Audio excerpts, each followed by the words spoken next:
how should the people feel seeing that some of these promises were not met as much as the people anticipated? Mark the word I use, were not met as much.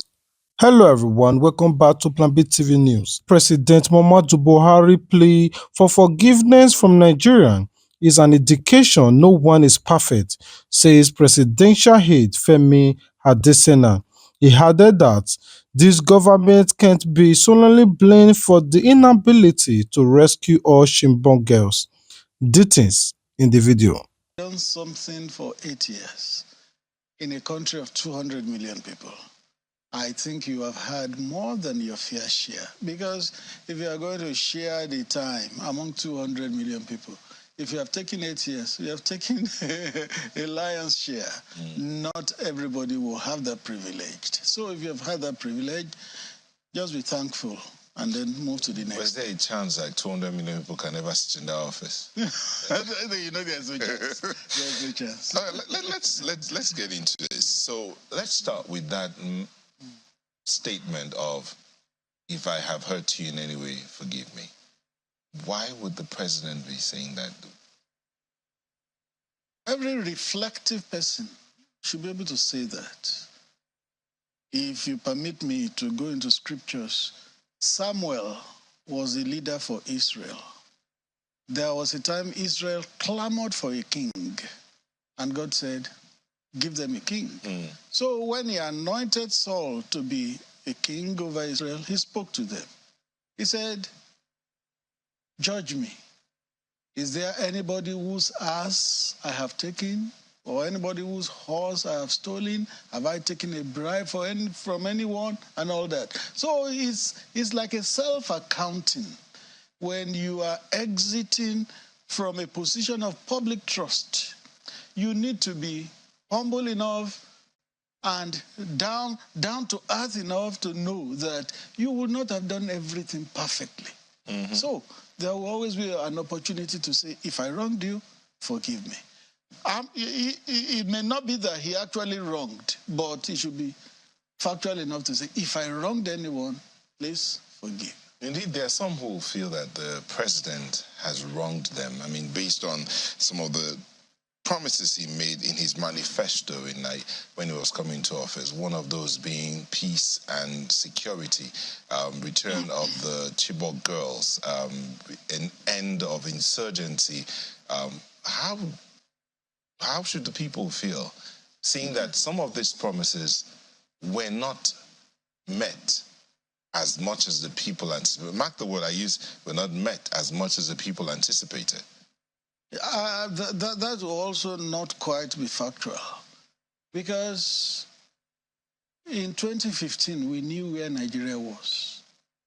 Today we know where we are. Can you compare where we are today to 2015? You mentioned three things. One, okay, let me take the Chibok girls first. How many of them were spirited away? 267, I think.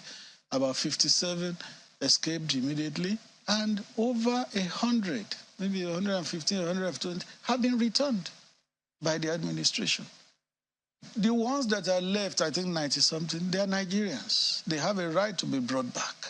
But then, if a government came in, when the trail was already cold, and you couldn't trace where the girls were taken, you can't then blame it solely for not bringing them back. That would not be quite right.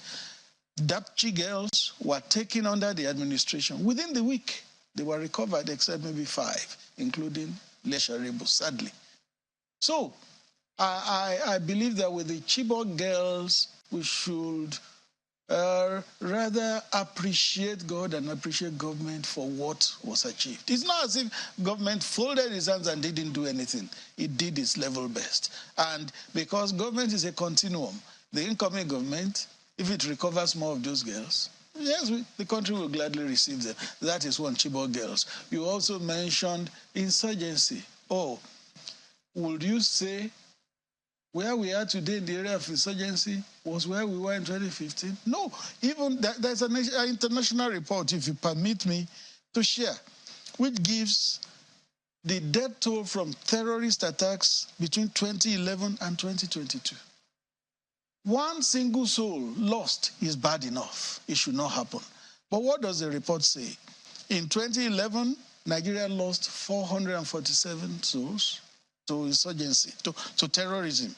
In 2012, it spiked to 1,506. In 2013, it went to 2,015. In 2014, mark the figure, 7,775, the highest in 2014. In 2015, it dropped to 5,567. 2016, 2,147. 2017, 1,809. 2018, 2,577. 2019, 1,718. 2020, 2,102. 2021, 497. And 2022, 385. Compare that to 7,775 in 2014. Can anybody now say we are where we were as at the time this government came? That person will not be fair. However, no country in the world is where they want to be, says the presidential aide Femi Adesina. According to him, inflations and other issues affecting Nigeria are not peculiar to the country. Buhari is living a diversified economy, he argued. Details in the video. I'll be shocked. Not just a lot of people and our viewers will be shocked if you came here and said in any way that the administration has failed. Okay. But of course, you're putting it out there that you've done something. We're not where we were, Yes. but we're not where we should be. Good. Now the question is, how many countries of the world are where they want to be? Not many. Not many. Look at what inflation is doing around the world now. Next door, neighbor Ghana. The last I saw, the inflation rate was 58%. Nigeria hit just about 22%. Well, I wouldn't say about, because that is bad enough. But Ghana is at 58. Other countries are higher. The United Kingdom has not had the level of inflation it has had in the past 40 years. It's all over the world. So no country of the world is where it wants to be. You know, let me read. I want to read this, a portion of the manifesto that your principal came into office with.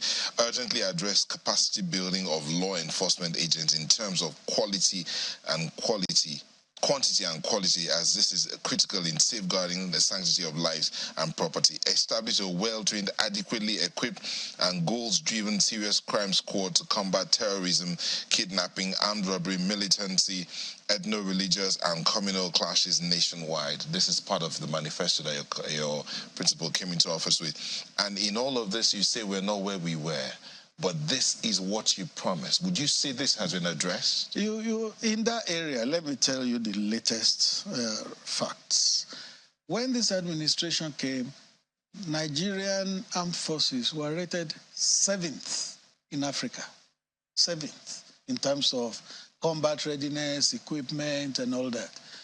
Do you know what figure we are now? 4th in Africa. 4th. Because the president has spent a lot in equipping the military, training them, boosting their morale.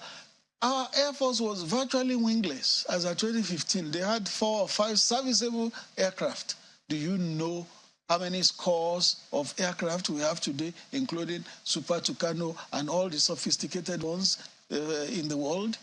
So, in terms of arming our military, the administration has done so well. And if it didn't do that, by now, Nigeria will have been overrun by so many challenges: terrorism, insurgency, banditry, and all that. Nigeria will have been overrun. The new government will not have to equip the military the same way again, because it has been done. Let me interrupt you here. You know, when this administration came in, we had insurgency in the Northeast. But between that time and now, we've had insecurity spread across the Middle Belt and towards the South. We have some communities that have been sacked in the Middle Belt, in Nasarawa, in Benue.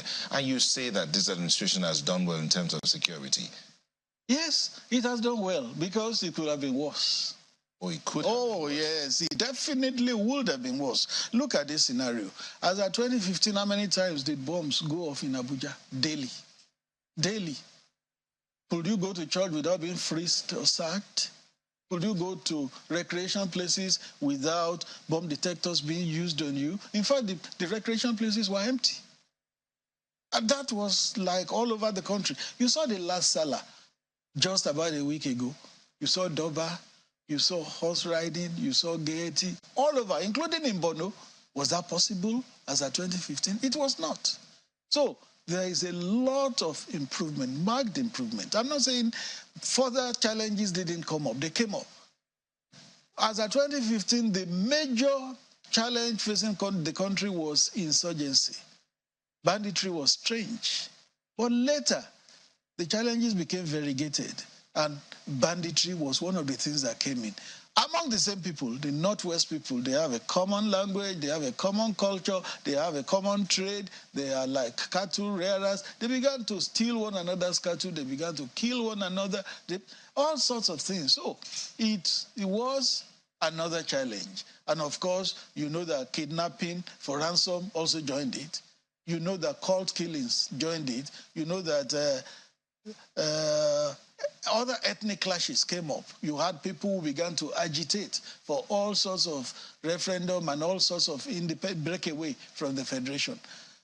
So when challenges multiply in a country, it is the duty of government to also rise up to those challenges. So, and I think by and large... So did government rise up to come in? Because yes, we focus so much on security, with the areas education, job creation that you talked about, the improvement of the economy, but it looks as if it even got worse under this administration. Let's talk about that.